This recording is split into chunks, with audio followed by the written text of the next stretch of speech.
Do you want to maximize your success with NCUA? Join Mark Treichel as he shares with you the insider's view on passing your exam with flying colors.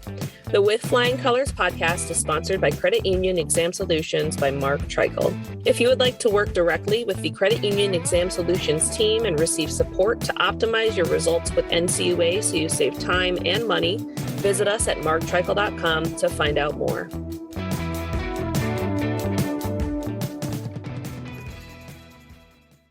Hey everyone, this is Mark Treichel. This week I've got 3 episodes for you. That's because I've got a really long interview with Todd Miller of my team, and Todd and I recorded this last week, and it's so chock full of information, and I try and keep my podcasts below the half-hour mark. So you will have parts 1, parts 2, and parts 3 of my interview with Todd Miller, former regional capital market specialist and director of special actions at NCUA and member of my team at Credit Union Exam Solutions. We will discuss model risk, Silicon Valley Bank, the economy, and NCUA's response to all of it during these next 3 episodes. I hope you enjoy. Hey everyone, this is Mark Treichel with another episode of With Flying Colors. I'm here today with a member of my team, Todd Miller. Todd, how you doing today? I'm doing great today, Mark. Glad to hear it. So, Todd, you and I have been busy with a lot of things with our clients. The world's been busy since we last chatted on the podcast with Silicon Valley Bank and a few other banks that have failed. And, what was it? Shakespeare said, may you live in interesting times. And then also, you and I recently did a presentation to some risk officers of several large credit unions. And when you put a PowerPoint together relative to that, I thought, hey, this information here would be good for a podcast. We hadn't chatted on the podcast.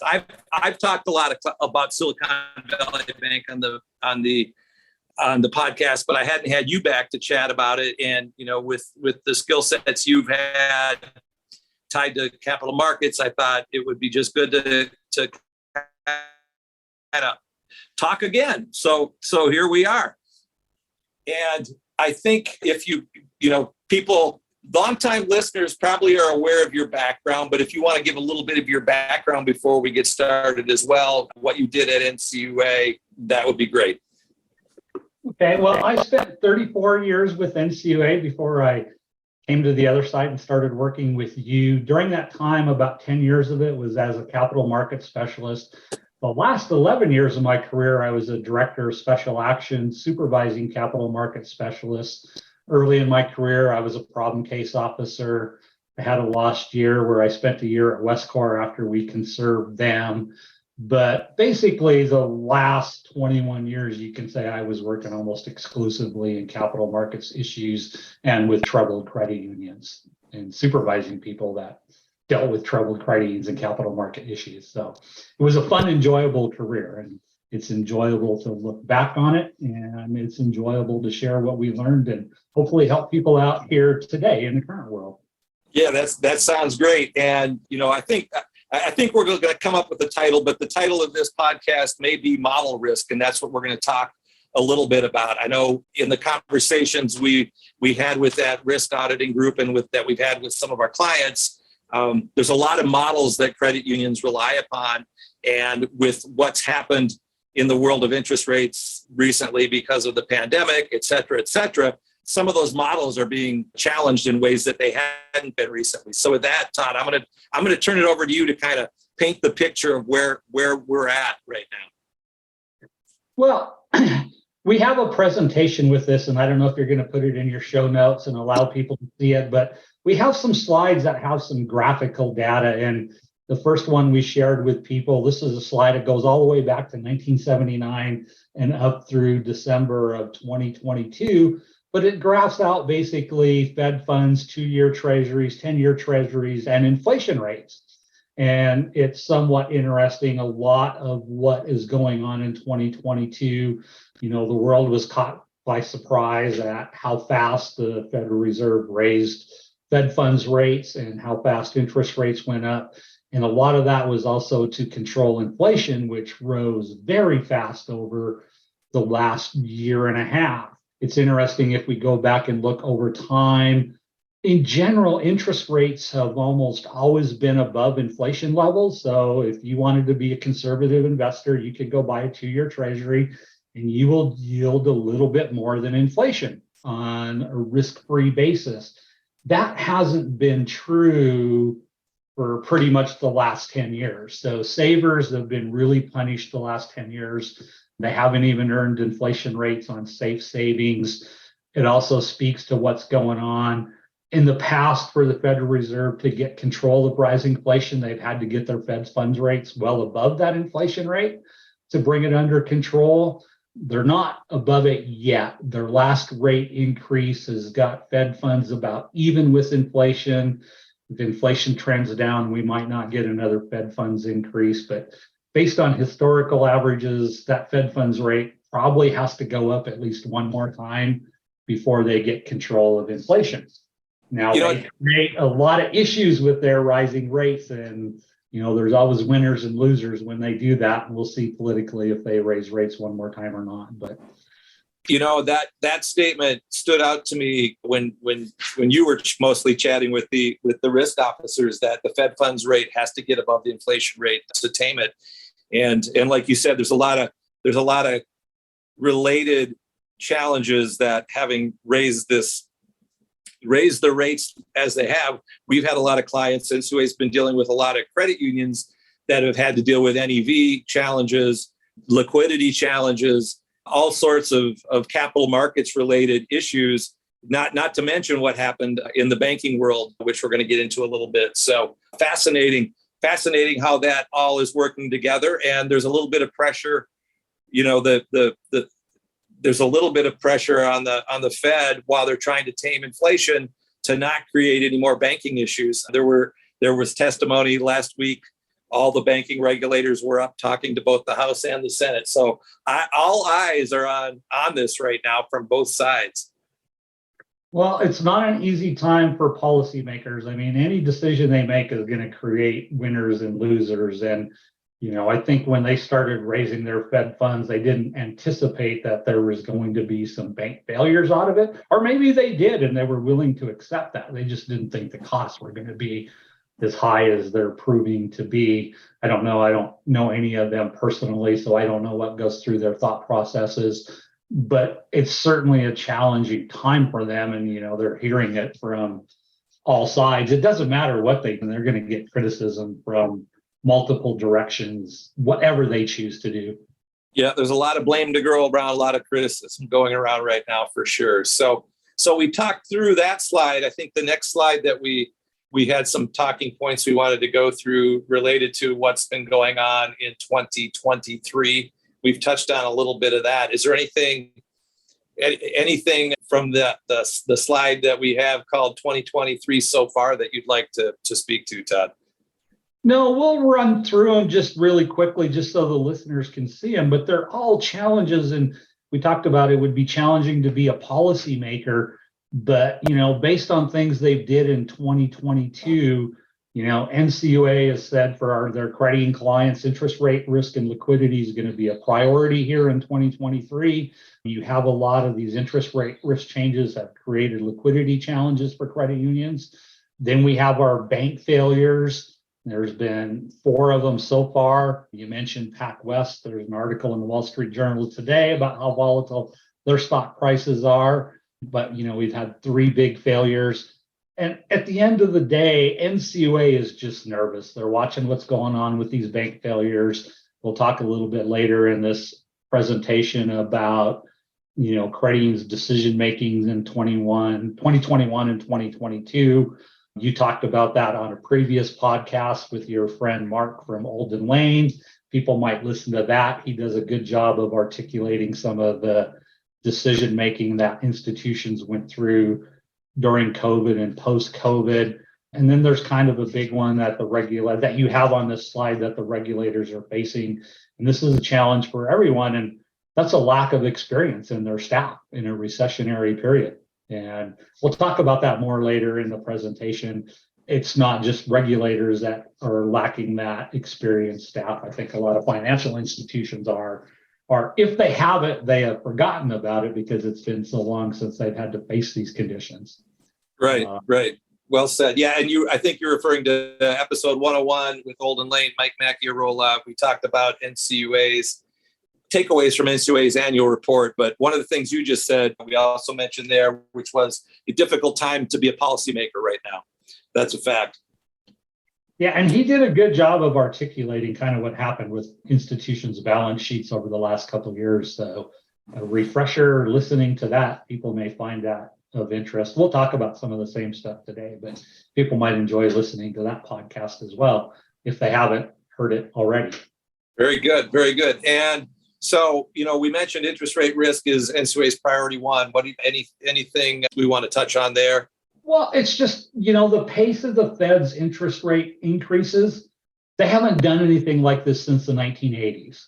So, I don't think there's very many people that have been around 40 years that have faced those rapid pace of interest rate increases. Now, back then, they went way up to double digits because they had double digit inflation, but just the rate of increases of how fast they raised rates, we haven't seen that since the 1980s. And I don't think in retrospect that most institutions were expecting them to raise rates that quickly. I think everyone knew rates were going to rise. I just don't think anyone expected 450 basis points in 12 months. Yeah, early 80s. I was spending a lot of time at Bullwinkle's Bar on Seven Corners at the University of Minnesota back then, so I wasn't thinking much about these challenges. I know that. Here's my thought in 1980. I started college, and in the early 80s, we could flip our apartment like every 6 months and get a nicer place for cheaper during the recession. I like that. Very good. But, the big thing with this rapid rise of rates, it's just caught credit unions by surprise. Investments are all underwater. So this whole tool to raise liquidity has been diminished from them. The bank failures are bringing attention to everyone on the part of customers and consumers. So a lot of uncertainty as to where we go in the future. No one expected what happened last year. It's going to be hard to predict what's going to happen here in 2023. Just the next few days with the whole deficit negotiations between the White House and the Republicans makes for interesting times alone. It sure does. And you think that they'll never let it go off a cliff, but with where politics is today, heaven only knows. So Todd, there's a lot of what's going on, that from the credit union perspective, there's what we have from our perspective as ex-NCUA. But what would you say that the folks at NCUA are seeing right now?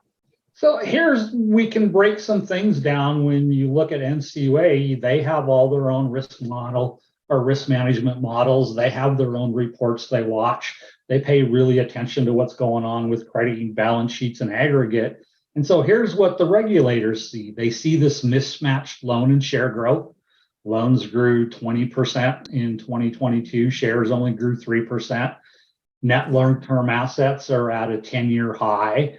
Real estate loans are at their highest level since 2013. Fixed rate real estate loans are at their highest level in 10 years. We have this extension of investment portfolios.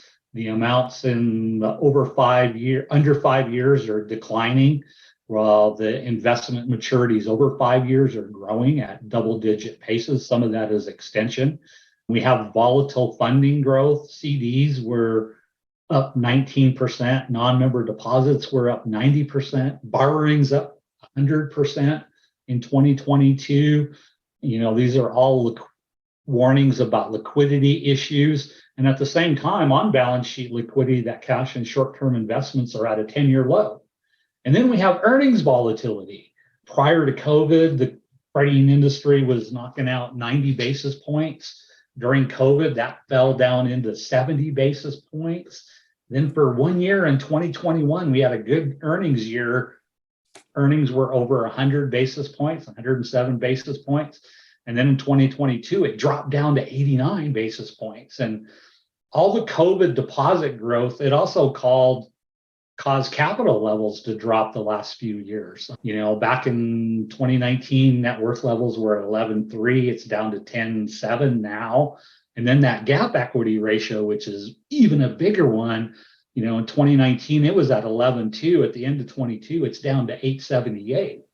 And it isn't because of losses, it's strictly because of the devaluation of investment portfolios and growth levels during those COVID years. So NCUA just sees a lot of volatility, and they're looking at it, well, interest rates are probably going to continue going up. Why are credit unions expanding their long-term assets at a rapid rate and just taking on an ever-increasing amount of interest rate risk?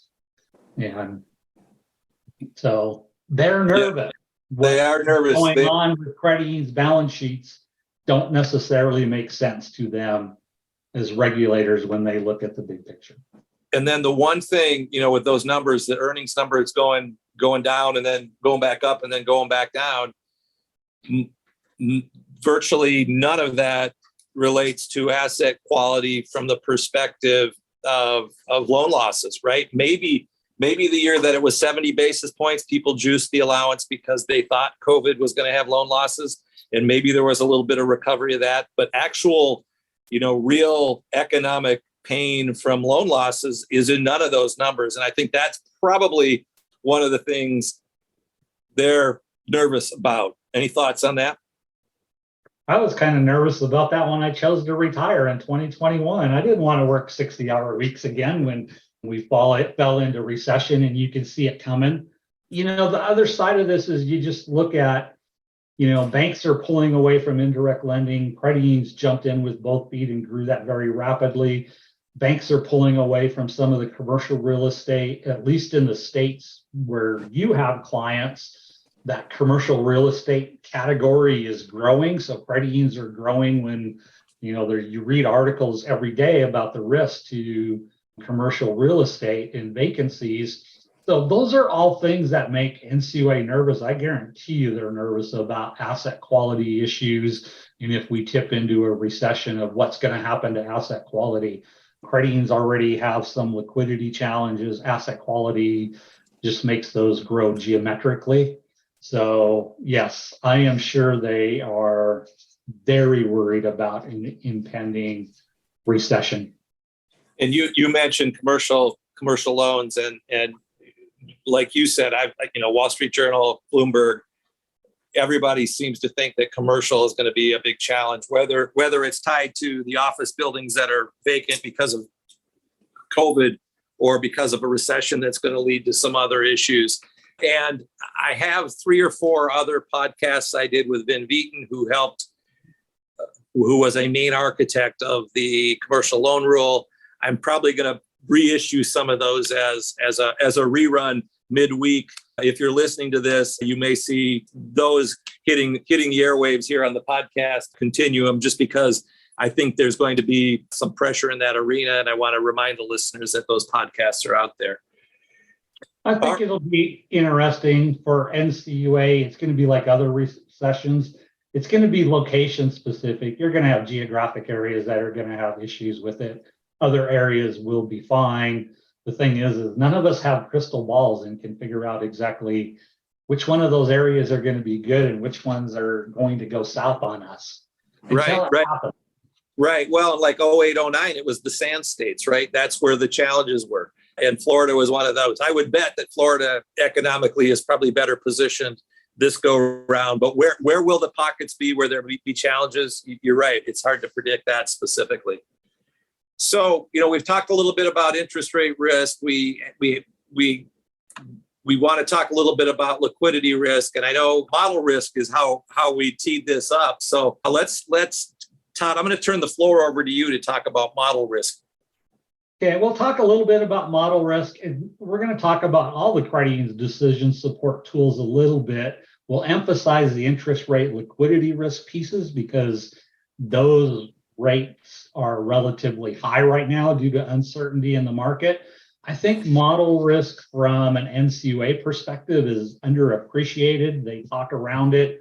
I think a lot of decisions that credit unions and banks made are model risk related and maybe mistakes in how they're using their models. And in some cases, I think the regulators encourage some of these model misuses due to their own inexperience as well, or some of their own policies have led to some model risk issues. But maybe just to start out with model risk, we throw out a short definition.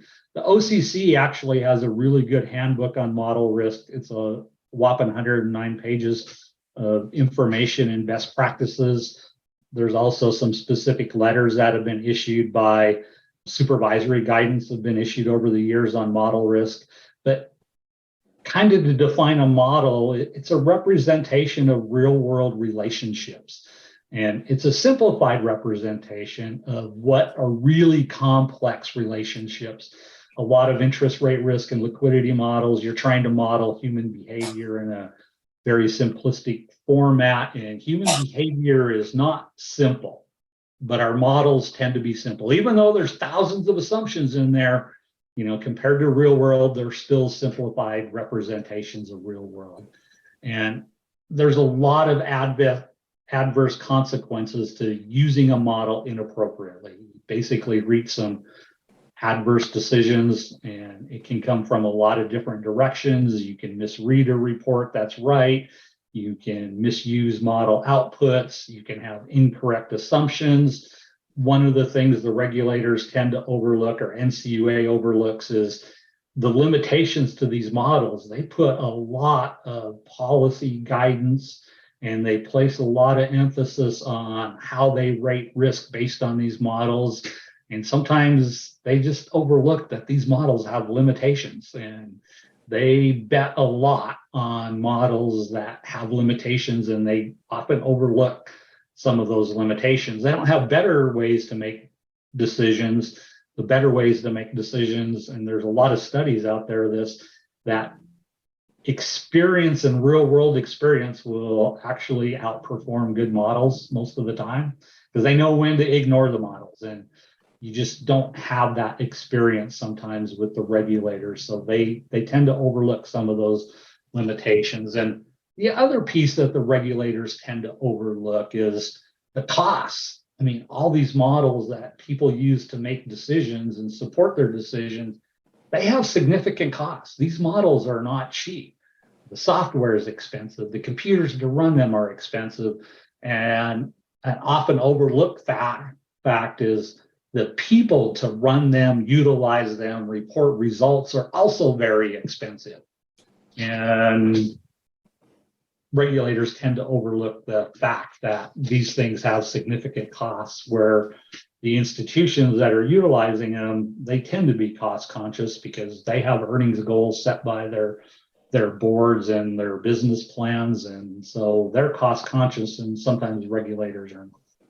It's very easy for institutions and for regulators and everyone just to sometimes forget how many models they're using to make decisions. I mean, your budget is a model, your financial forecasts are a model, you have your ALM models for interest rate risk, you have cash flow forecasts to assess liquidity, you have cost accounting reports. A lot of places have funds transfer pricing type models. You have collateral and large depositor information. You have loan origination and credit risk rating systems. You have credit risk mitigation reports and third-party dashboards with that. CECL is a new model for funding your ALLL, and I think there will be lots of emphasis on that in the next 2 or 3 years. And that's supposedly projecting life of loss loans, and we'll just see what our economic volatility does to the volatility of funding in your CECL and your ALLL, because that's going to be a big challenge, and regulators will be paying attention to that. You got charge-off models for your larger credit unions, you have capital models, and then a lot of these models are fed by third-party models and other ones. You got prepayment forecasts feeding into ALM models, you got credit risk forecasts feeding into these capital models. You get third-party market valuations from different things for real estate loans you're thinking about selling, mortgage servicing rights, intangible assets, QSO valuation. All those are other pieces of information that kind of feed into that whole decision support system. And I think it's very challenging that a lot of credit unions don't realize how much model risk they have when they have all these different models, and they don't ever really stop and analyze how are we using them all. But here's one thing, and I've said it to other clients, of yours, and I've said it to the group of the chief risk officers, the big things institutions need to ask themselves, is there one version of the truth within all their models? Are they telling you the same story? You have cash flows being measured in your ALM model and your cash flow forecast. Are they giving you the same numbers? Right. And if different departments or different people are responsible for different models in their vacuum, in their world, the 10, the 20, the 30 assumptions that they used for their model all make sense to them. But there may be an actual assumption used in a different model that might actually be a better assumption because that other person has access to some information that this other, the person who's doing the budget, for example, or the person who's doing CECL, which really kind of goes to, as you're talking through that, we've said on different podcasts that NCUA doesn't really require enterprise risk management. But if you have every one of those models that you just mentioned, one way to get one version of the truth is to have a good enterprise risk management program and a committee or a group that is privy to all that information so that you can make sure that you only have that one version of the truth. And I can remember being, executive director, and an NCUA board member would be getting ready to testify, and the testimony would come up and they'd say, okay, delinquency on commercial loans was 1.46% at the end of 2022. And the board member will say, well, last week you prepared me for a speech and it was 1.53. Which one's right? And if you have two different numbers that you're giving me, which one's the truth, right? And so totally agree with the concept of having one version of the truth. But what about that? My comments as it relates to enterprise risk management, does that make sense to you? Well, when I was a director of special actions, started in 2010, if $1 billion crediting came to me in special actions, they weren't leaving until an enterprise risk management process was in process of being implemented. I've seen this a lot during the last recession. There are creditings out there that have had enterprise risk management systems going all the way back. I don't know, probably the first one I seen was around 2000 in my career. You mentioned the sand states. Let's just put it this way. I know a few credit unions with enterprise risk management systems that avoided all the problems during the last recession. They work. And nowadays, risks are so interrelated and complex that I don't think it's a matter of whether NCUA regulates it or not. It's a matter of you're not going to survive if you don't have it. It becomes a competitive thing. And if you don't go down that path, you're going to make mistakes and miss risks. And there's no one person that can sit there and manage all the risk an organization faces now. And they're so interrelated that if you don't have a way to collate them and define those interrelationships, you are going to miss something. You are going to make mistakes. I just think the state of the world pretty much requires that now for even a medium-sized institution over $1 billion, a couple $1 billion. It's not just the 200 billion or $1 trillion folks like JP Morgan or, the credit unions and ones that are over 15 million. No, your balance sheets are just as complex when you're down there at $1 billion and even smaller. And my view is if you're not moving down that path towards an enterprise risk management process, you're going to find yourselves leaving money at the table and making inappropriate strategic decisions at some point in time. No, it makes sense. And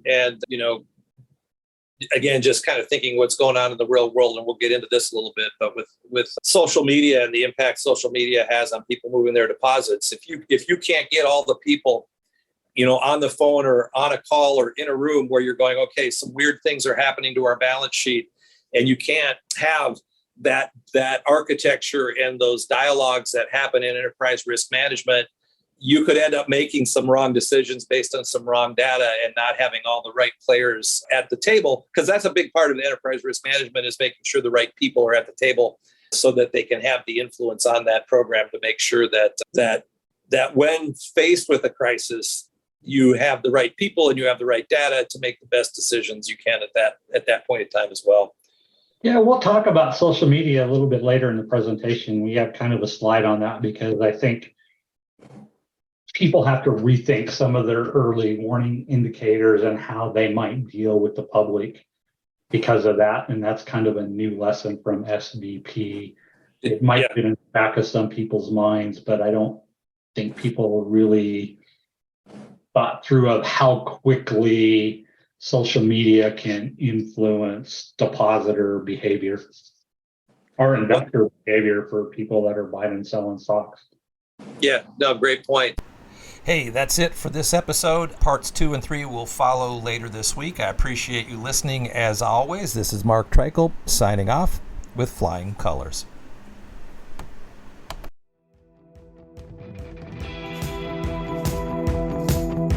Thank you for joining us on this episode of With Flying Colors.